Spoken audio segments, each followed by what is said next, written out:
Good morning, dear students. Today in this class we'll cover some new topics. Okay. So all these topics belong to ray transmission theory concept. So according to ray transmission theory, a ray in an optical fiber can be propagated in two ways. Okay. So depending upon the type of propagation, the ray is termed as meridional ray or skew ray. Means depending upon the type of propagation, the optical fiber rays are classified as meridional rays and skew rays. What is meant by meridional ray? You can see the definition. The rays which are transmitted into the optical fiber, if they are crossing the fiber axis, such kind of rays are called as meridional rays. Another type of rays called as skew rays, if they do not cross the fiber axis but propagate throughout the optical fiber along a helical path, taking a helical path, are called as skew rays. For example, see here.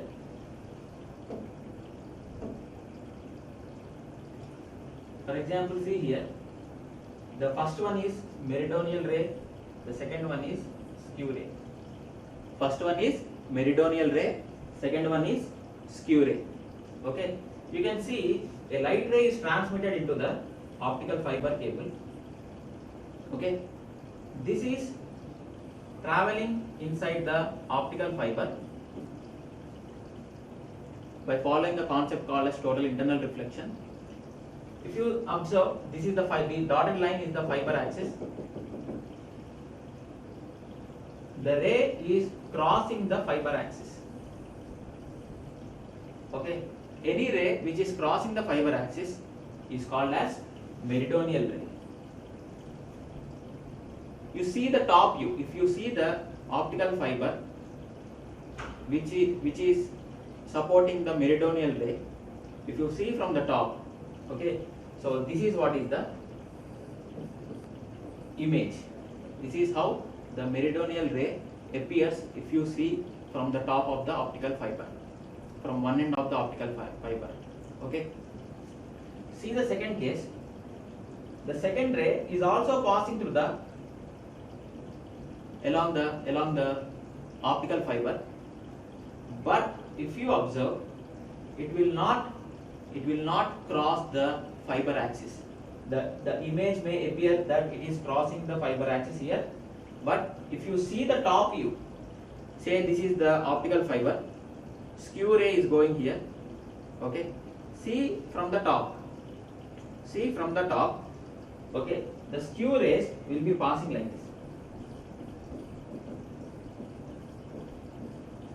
this. At the center there is a fiber axis, but the ray is not crossing the fiber axis. Without crossing the fiber axis, the rays are transmitted from one end to another end in the optical fiber, and such kind of rays are called as skew rays. So there are two types of rays depending upon the propagation of the light in the optical fiber.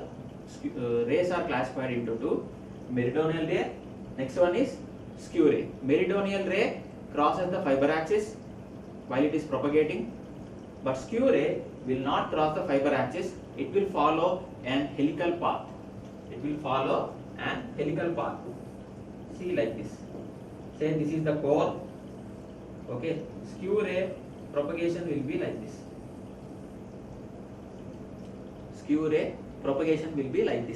It will not cross the fiber axis. This is also important. Okay. So next, before going to the fiber types, a small note is there. So optical fiber is a dielectric waveguide, and it operates at optical frequencies 400 to 700 terahertz. Okay, generally these optical fibers are in cylindrical form. Okay, or these are called as cylindrical fibers also. These are called as cylindrical fibers also. Okay, this is one notable point. Okay, the next concept is fiber types. Fiber types. Earlier we have studied the types of rays. Now you are studying types of fibers, optical fibers, types of optical fibers. So optical fibers are classified into two types depending upon the refractive index of core and cladding. Depending upon the refractive index of core and cladding, optical fibers are classified into two types. What are they? The first one is step index fiber. The second one is graded index fiber. First one is step index fiber. Second one is graded index fiber. Okay. See the definition of the step index fiber. What is meant by step index fiber? In a step index fiber, the refractive index of the core is uniform from one end to another end. Okay, so the core has a uniform refractive index. Okay, but at the core cladding, if you see at the core cladding interface, there will be an abrupt change of the refractive index. Means there will be sudden decrease of refractive index at the core cladding interface. See this diagram. See this diagram. So for example, this is the core. Okay, this is the core. This is the outer surface is the, say this is core. Okay, the outer, this one is core, say core. Say this one is clad. Okay, so from here to here, there is a uniform refractive index inside the core. But if you see this point, this is the core cladding interface. There is a, from here clad starts, cladding region starts. From here onwards, there will be a sudden decrease of refractive index. In an optical fiber, we already know in the previous class we have learned that the refractive index of the core is always greater than the refractive index of cladding. Then only total internal reflection takes place inside the core.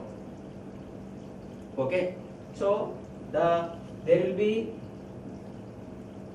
uniform refractive index inside the core, but from the core cladding interface onwards, the refractive index from here, the refractive index decreases.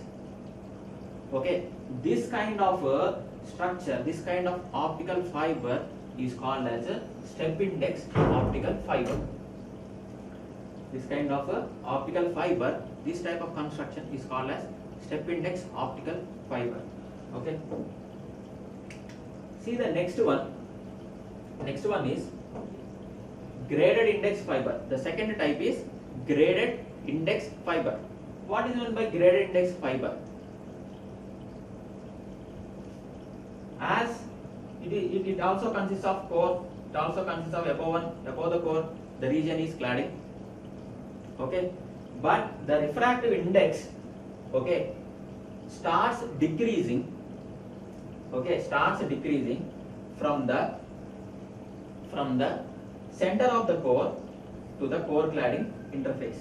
Means at the center of the core, the refractive index is high, but as the distance from the center of the core to the core cladding interface is increasing, the refractive index decreases, starts decreasing. Okay, it starts decreasing slowly. As the distance is increasing, the refractive index from the center of the core, that is nothing but fiber axis. Okay, so from there, from that point till the core cladding interface, the refractive index of the core starts slowly decreasing. Okay, you can see here cross sectional view. So this is the core, this is the cladding, this is the center of the core. As the distance from center of the core to the core cladding interface is increasing, okay, as you go like this, the refractive index of the core starts decreasing till the core cladding interface.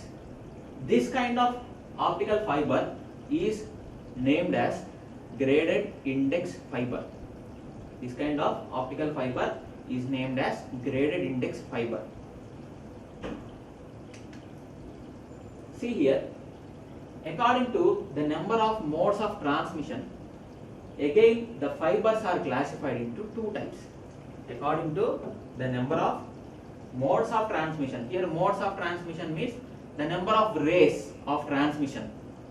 Okay, according to the number of rays to be transmitted, the optical fiber can be classified into two types. One is single mode fiber, another one is multi-mode fiber. Okay, one is single mode fiber, another one is multi-mode fiber. Okay, single mode is further classified as single mode step index fiber, single mode graded index fiber, multi-mode step index, multi-mode graded index fibers, like this. Okay, single mode, what is single mode? Single mode means it is an optical fiber which can hold or which can support only one ray. Only one ray means only one light ray can be transmitted throughout the optical fiber. That kind of fiber is called as single mode fiber, single mode optical fiber. If the optical fiber supports more than one ray, okay, then such kind of optical fiber is called as multi-mode optical fiber. So these two fibers are further can be classified as single mode step index, single mode graded index, multi-mode step index, multi-mode graded index, etc. Okay. See here. See the single mode fiber definition. So in a fiber, if only one mode is transmitted, one mode or one ray is transmitted through it, then it is called single mode fiber. Okay. So what are the characteristics of a single mode fiber? Means to transmit, if only one ray is able to transmit, means only one path is available in the optical fiber. If only one path is available, the core, we can say the core diameter is very less, very small. The core diameter is small so that it is able to support only one ray in it. Okay. There is no dispersion. This is the advantage actually. What is meant by dispersion? Dispersion means spreading of the light as it propagates along the fiber. Spreading of the light. If the light is spreaded, okay, if the light starts spreading from one point to, from the transmitting end to till the receiving end, if the light starts spreading throughout the fiber, okay, at the receiver if you observe, you cannot be able to retrieve the exact full information which is guided by the light. Information will be lost somewhere due to the spreading of the light inside the optical fiber. Are you able to understand this? In single mode fibers, this kind of spreading is not there. Means there is no spreading, so there is no dispersion. Okay, so that is the reason, since there is no dispersion or there is no spreading of the light, the single mode fibers can be used for long distance communication. For long distance communication, you need long wire, long optical fiber cable. There is no dispersion. Okay, if you lay long fiber, no problem, there will be no information loss, there is no spreading, there is no information loss. So for long distance communication, these single mode fibers are very much suitable. Next one is, it offers higher bandwidth. It offers higher bandwidth. Next one is, one disadvantage is there, it is difficult to fabricate. It is difficult to fabricate the single mode fibers, and it is costly. Okay, so what is single mode fiber? Only one ray can be transmitted through the fiber, so such kind of fiber is called single mode fiber. What is the reason? Okay, only one path is available because core diameter is small. Okay, it has one advantage, there is no dispersion. That is the reason it is used for long distance communication. But the disadvantage is fabrication is difficult and these fibers are costly. The second type of fiber is multi-mode fiber. So what is meant by multi-mode fiber? Multi-mode, multi means many modes, many rays. So if more than one mode or one ray is transmitted through the optical fiber, then it is said to be multi-mode fiber.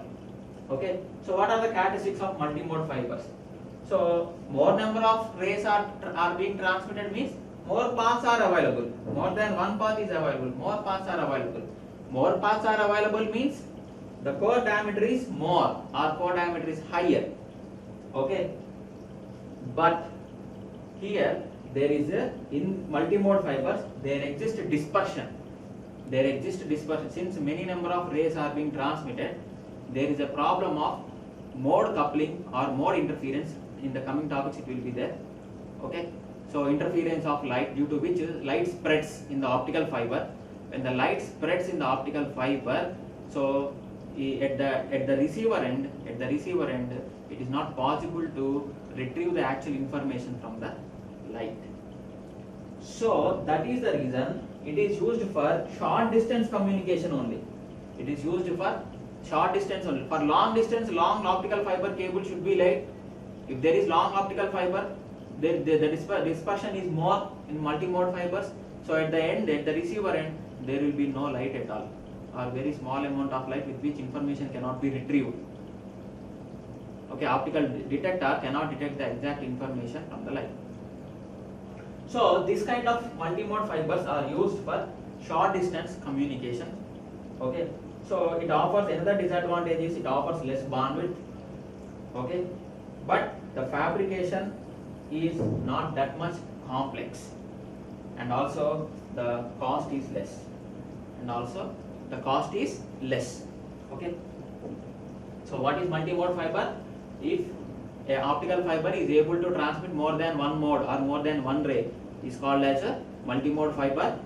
So more than one path is available. The core diameter is higher, bandwidth is low. Okay, the dispersion is high. So that is the reason it cannot be used for long distance communication.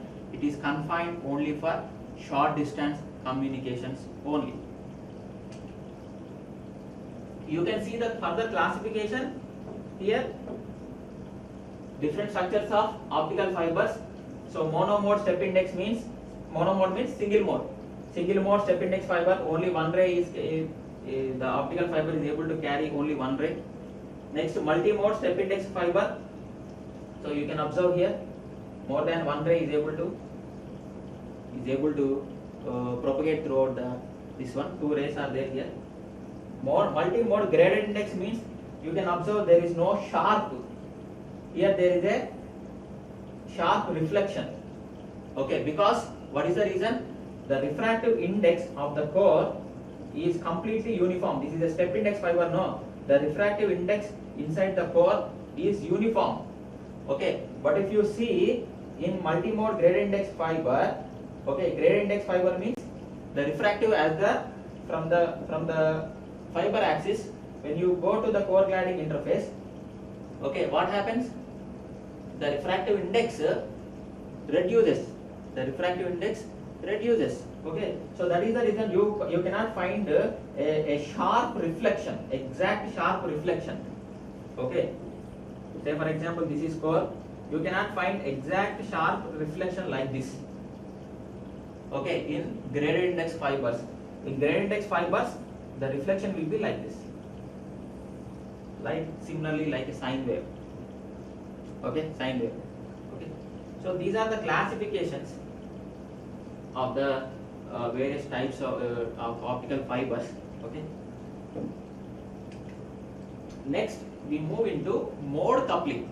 What is meant by mode coupling? Mode means here ray coupling. Ray coupling means one ray is interfered with another ray. Okay, generally it happens, as I said earlier, it happens in which type of fiber? Multi-mode fibers. Multi-mode means more number of rays. When more number of rays are there, one ray may be interfered or coupled with another ray. That kind of phenomenon is called as mode coupling. Okay, why it happens actually? It happens due to some disturbances inside the optical fiber. It happens due to some disturbances inside the optical fiber, and you call them as perturbations. Optical fiber perturbations or simply waveguide perturbations. Here optical fiber is treated as a waveguide. Okay, so it is called as waveguide perturbations. Okay, so what is the perturbation, or what is the difference here? Okay, you can see if there are some variations in the core diameter. If there is a variation in the fiber axis, means if the fiber axis is not straight, means if the optical fiber is not straight sometimes, okay, so there will be deviation in the fiber axis, or if there is a variation in the core diameter, which core diameter should be uniform from the transmitter end to the receiving end. Okay, if the core diameter is not uniform. See the another case, if there are irregularities at the core cladding interface, means irregularities means change of refractive index, means if there are differences in the refractive index, if there are variations in the refractive index in the core as well as core cladding interface, then the light rays may fall one on another or interfere. One light ray may interfere with another light ray. This phenomenon is called as mode coupling, and it should not be happen in an optical fiber cable, because information may be lost. If the mode coupling exists, information may be lost. So that is the reason this mode coupling may exist in multi-mode fibers. Okay, and one more disadvantage in multi-mode fibers is mode dispersion. Okay, due to these reasons, generally multi-mode fibers are less preferred for communication. Okay. See, the next one is, there are some miscellaneous topics. Miscellaneous simple topics are there. Small definitions are there. Okay. So what is meant by V number? Generally in the textbook, most of the textbooks, in the problems, when you are doing in the next class, coming class, we will be doing some numerical problems. Okay. So then generally in the problems, in the problem it will be asked to calculate the normalized frequency. Normalized frequency or V number or fiber parameter are same. Normalized frequency or V number or fiber parameter are same. So what is meant by V number? It gives the number of modes a fiber can support. For example, take a multi-mode fiber. How many rays the multi-mode optical fiber can support? 2 rays, 3 rays, 10, 20, how many? And how you should calculate that? Yes or no? Yes sir, we have to calculate, and we need to transmit the number of rays according to that. If the multi-mode fiber is accepting 10 rays, it can, for example, it is able to support 10 rays. Okay, and if you are sending 20 rays into it, will it support? It cannot support. So you need to know the ability or how many number of modes a multi-mode a fiber can support, okay, before transmitting the rays into the multi-mode optical fiber. Okay, so the calculation of or the representation of the number of modes a fiber can support is given by V number or normalized frequency, anything. Okay, so it has a formula, V number equal to pi into d by lambda into NA. What is NA? In the earlier class we have derived one simple concept, acceptance angle and numerical aperture. NA means numerical aperture. Okay, V number equal to pi into d by lambda into numerical aperture. This is the formula. Okay, so here what is meant by d? D means diameter of the core. What is meant by lambda? Lambda means wavelength.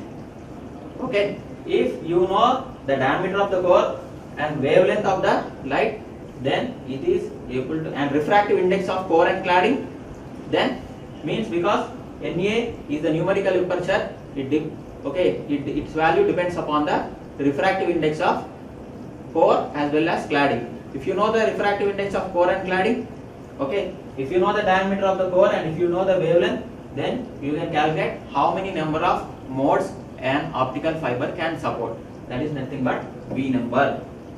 Okay. Next one is cutoff wavelength. Generally, it is discussed for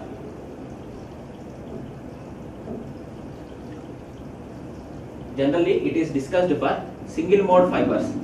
The wavelength above which optical fiber can accept only one mode for propagation of light is called as cutoff wavelength.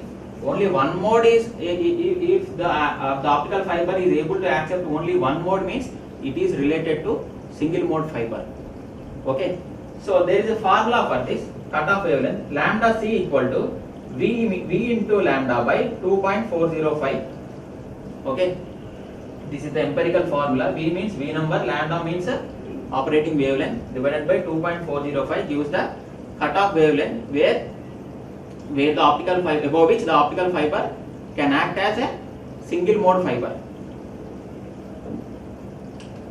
Next one is mode field diameter.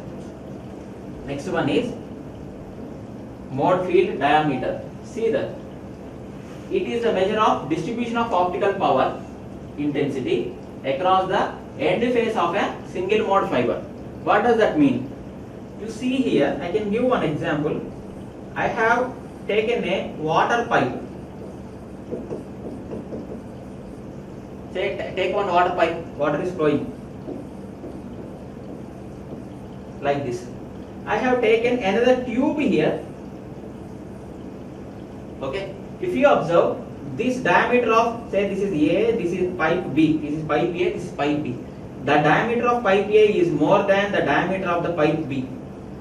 Okay, and now you want to attach the two ends A and B together so that water will flow inside the pipe B, from pipe A to pipe B.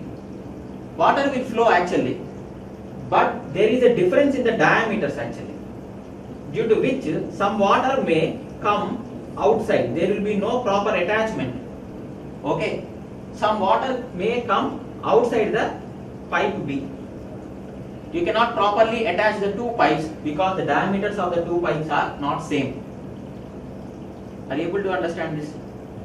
Similarly, whenever you are, say, consider this is a core, optical fiber core. Whenever you want to transmit a light externally, see that the diameter of the launching end, the diameter of the light at the launch end, or the field, diameter of the field at the launch end should match with the diameter of the core. Okay, so that diameter is called as mode field diameter, so that optical power intensity can be distributed uniformly without any loss into the core region. Okay, this is called as mode field diameter. Next one is another concept is the refractive index. So it is a mathematical relation. It is given as, it is defined as the ratio of velocity of light in the free space to the phase velocity. So effective refractive index is equal to velocity of light c by velocity into the phase velocity, say Vp. Okay. So I have given the formulas, list of formulas here. So till now whatever you have read in the unit 1. Okay. So some important formulas are there. I have gathered them. So critical angle, how to calculate the critical angle? So critical angle equal to sin theta c, or theta c equal to sin inverse of n2 by n1 is called as critical angle. Okay. Next, acceptance angle, theta max or I max or theta whatever it may be, equal to sin inverse of root of n1 square minus n2 square. Next one is NA, that is numerical aperture, is taken from acceptance angle only, that is sin theta max equal to root of n1 square minus n2 square. Next one is, you can also rewrite the numerical aperture in another fashion. Okay, NA equal to n1 into 2 delta power 1 by 2, or n1 root 2 delta. Here delta means variation of the refractive or relative refractive index. It is n1 minus n2 by n1. So numerical aperture can also be defined like this, n1 into 2 delta power 1 by 2. Next one is V number. Just now we have discussed, equal to pi into d by numerical pi d by lambda into numerical aperture. Next, cutoff wavelength, lambda is equal to V into lambda by 2.405. Mode field diameter, just now we have explained that, 2 into omega naught. Omega naught is the radius of the field. Next, number of guided modes, means how many number of modes an optical fiber can guide, is calculated as ms equal to V square by 2, where V stands for V number or normalized frequency. Okay, so these formulas, these list of formulas are very much essential to do the numerical problems which we will discuss in the next class. Thank you very much.